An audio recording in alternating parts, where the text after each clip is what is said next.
Hi hello welcome to my channel. మహిళల సాధికారత కోసం కేంద్ర ప్రభుత్వం ఎప్పటికప్పుడు కొత్త పథకాలను అయితే తీసుకొస్తూనే ఉంది. ఈ పథకాల ద్వారా ఎంతో మందికి ఉపాధితో పాటు వడ్డీ రాయితీని, పెట్టుబడి సహాయాన్ని అందిస్తూ వస్తోంది. అదే కోవలోకి చెందిన ఒక కొత్త పథకాన్ని అయితే ప్రభుత్వం విడుదల చేసింది. ఆ పథకం పేరు మహిళా సమ్మాన్ సేవింగ్స్ సర్టిఫికేట్ స్కీమ్. ఈ స్కీమ్ ద్వారా మహిళలు 1000 రూపాయల నుంచి 2 లక్షల వరకు అయితే డిపాజిట్ అనేది చేసుకోవచ్చు.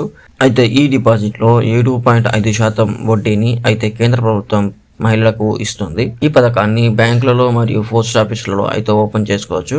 ఈ పథకానికి సంబంధించి ఎలిజిబిలిటీని అయితే ఒకసారి మనం తెలుసుకుందాం. మీరు కనుక నా ఛానల్కి కొత్తగా వచ్చినట్టయితే వెంటనే సబ్స్క్రైబ్ చేసుకోండి. అలాగే ఈ వీడియోకి లైక్ చేయడం మాత్రం మర్చిపోకండి. ఈ పథకానికి ఎవరైనా అప్లై అనేది చేసుకోవచ్చు. ఒకవేళ అప్లై చేసుకున్న మహిళ మైనర్ అయితే తన యొక్క తల్లిదండ్రుల పేరు మీద ఈ అకౌంట్ అనేది ఓపెన్ చేసుకోవచ్చు.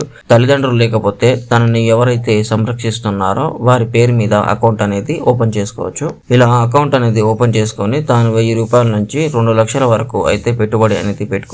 మహిళలను పొదుపు వైపు మళ్లించి వారి సాధికారతను లక్ష్యంగా పెట్టుకొని యూనియన్ బడ్జెట్ 2023-24లో ఈ ప్రత్యేక పథకాన్ని తీసుకువచ్చారు కేంద్ర ప్రభుత్వం. 2023 సంవత్సరంలో ఏప్రిల్ 1న ఈ స్కీమ్ అనేది ప్రారంభమైంది. ఈ పథకం కింద ఖాతా ప్రారంభిస్తే తక్కువ కాలానికి ఎక్కువ వడ్డీ అయితే ఇస్తారు. దీని కాల వ్యవధి 2 ఏళ్లు మాత్రమే.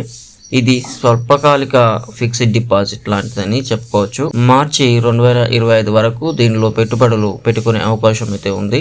దేశంలోని మహిళలు ఎవరైనా ప్రభుత్వ రంగ బ్యాంకులు, భాగస్వామ్య ప్రైవేట్ బ్యాంకులు, పోస్ట్ ఆఫీసులో మహిళలు ఈ MSSC ఖాతాను ఓపెన్ అయితే చేసుకోవచ్చు.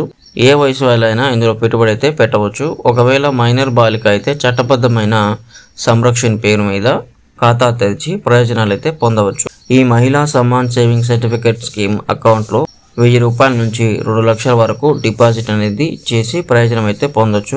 ఈ పెట్టుబడిపై ఏటా 7.5% వడ్డీ అయితే ఇస్తారు. ఈ వార్షిక వడ్డీని ప్రతి త్రైమాసికం తర్వాత నేరుగా ఖాతాలో డిపాజిట్ చేస్తారు. పెట్టుబడి పెట్టిన 1 సంవత్సరం మీరు బ్యాంక్ బ్యాలెన్స్ లో 40% వరకు తీసుకోవచ్చు. అదేవిధంగా పథకం మెచ్యూరిటీ తర్వాత ఫామ్ 2ను పూర్తి చేసి అకౌంట్లోని డబ్బులు మొత్తం వెనక్కు తీసుకోవచ్చు. ఫర్ ఎగ్జాంపుల్, ఈ మహిళా సమ్మాన్ సేవింగ్ స్కీమ్లో 2 లక్షలు పెట్టుబడి పెడితే మీ 2 లక్షలకు పెట్టుబడికి మొదటి త్రైమాసికానికి వడ్డీ 3750 అవుతుంది. ఇది ప్రతి త్రైమాసికంలో పునరావృతమవుతుంది. ఇలా కాలపరిమితి 2 ఏళ్ల వ్యవధి ముగిసే సమయానికి మెచ్యూరిటీ విలువ 2,32,000 అయితే అవుతుంది. ఇది పూర్తిగా మీ అకౌంట్లోనే డిపాజిట్ అవ్వడం జరుగుతుంది. సో ఇది ఫ్రెండ్స్ ఈరోజు వీడియో. మీకు నచ్చినట్లయితే లైక్ చేయండి. అలాగే మన ఛానల్కి సబ్స్క్రైబ్ అవ్వడం మాత్రం మర్చిపోకండి. Thank you friends.